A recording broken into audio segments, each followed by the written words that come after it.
Барлығыңызға сәлем достар, каналыма қош келдіңіздер.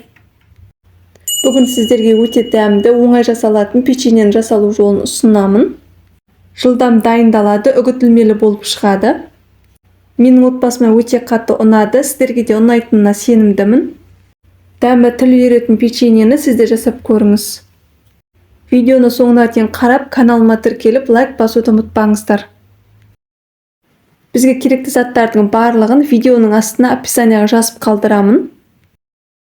Ең алдымен ыдысымызға жұмыртқаны саламыз. Сонан соң қантты саламыз. Тұзды саламыз. Барлығын жақсылап араластырамыз. Менің каналымда басқа да печеньенің жасалу жолдары бар, қарап көріңіздер. Ендігі кезекте балды саламыз. Сұйық майды құямыз.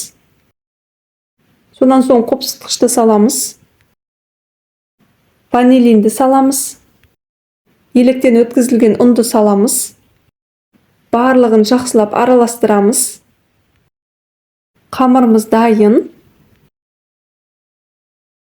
Дайын болған қамырды кондитерлік қапшыққа саламыз. Қамырдың барлығын кондитерлік қапшыққа салып алдым. Ұшын кесіп алып тастаймыз. Формаға пергамент қағазын төсеп аламыз. Осы кезде пештеріңізді 180 градусқа қыздырып қойсаңыздар болады. Видеода көрсетілгендей қамырдың барлығын формаға орналастырып шығамыз.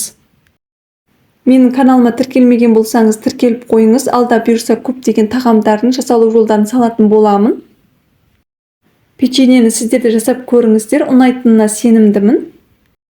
Алдын ала қызып тұрған пеште 180 градуста 10-15 минут пісіріп аламыз.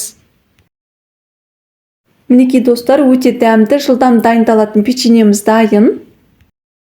Менің отбасыма өте қатты ұнады, сіздерге де ұнайтынына сенімдімін. Дәмі тіл үйіретін печеньені сізде жасап көріңіз. Осы видео ұнаса достар, каналыма тіркеліп, лайк басуды ұмытпаңыздар. Сіздермен болған Ақшолпан.